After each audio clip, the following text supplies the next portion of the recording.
Frage Nummer 9. Ist das Leben zu gefährlich geworden? Achte auf. Perfekt. Compare adjectives. Und Relativsätze. Hier sind einige Ideen. Ich bin mir nicht sicher, ob das Leben gefährlicher geworden ist, aber es ist sicherlich komplexer geworden. Es haben sich potenzielle Gefahren entwickelt, die es vor einigen Jahren noch nicht gegeben hat. Vor allem hat die Internetrevolution, die unbestritten viele Vorteile hat, auch gleichzeitig viele neue Gefahren verursacht. Zum Beispiel muss man vorsichtiger mit seinen persönlichen Daten umgehen. Im Allgemeinen denke ich jedoch nicht, dass das Leben zu gefährlich geworden ist. Jedes Zeitalter hat seine speziellen Herausforderungen gehabt, das wird sich auch in der Zukunft nicht ändern. So have a look at the perfect tenses. We have, es ist geworden, es haben sich viele neue Probleme oder ich glaube Probleme entwickelt. That's an interesting phrase because here we have it's what's called an impersonal verb phrase where the S is really not the subject of the verb at all. This is quite a complex phrase, but you can give this a try. All you need to do, so we have, let's just zip back to the text here, and I can show this to you.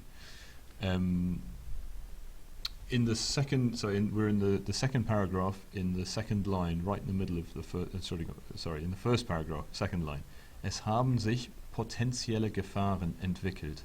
So the S here is really not the subject of the verb haben. In fact, that's the potenzielle Gefahren. But you can, it's a sort of stylistic device you can use to make it's often used in German text to sound a little bit more learned, and you'll see it fairly regularly in, say, newspapers or longer pieces of commentary written, say, in a magazine in a pretty formal setting. But you can give that a try. Of course, it would be really impressive if an AS examiner heard that and it was correctly done. So give it a try. It's still the perfect tense, so it's still with haben and entwickelt, developed, that's past participle. And have a look at the others here. They are all pretty standard perfect tense phrases. So nothing too much complexity there after the second one. The comparatives that we had in the text, gefährlicher, komplexer und vorsichtiger, nice and easy, just like in English, stick an ER on the end and you make a comparative. Just be careful if the adjective you're putting your ER on the end of is very short, in which case it's worth looking up, because, for example, alt, you need to put an umlaut onto the A to make älter and jung, jünger, and gesund, gesünder. But with longer adjectives like gefährlich, komplex, und vorsichtig, that's not going to be the case.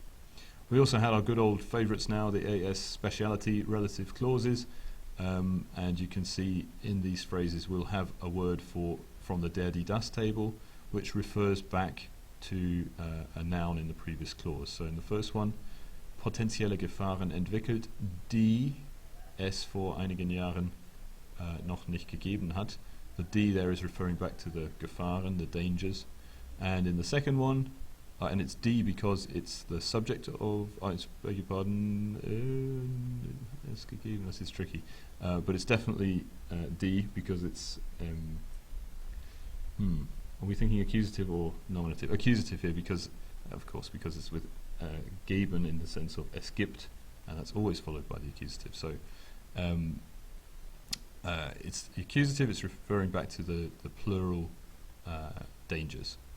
And then in the second example, vor allem hat die Internetrevolution, die unbestritten viele Vorteile hat. We're not now in the accusative, but rather in the nominative, because the die here is the subject of the new clause.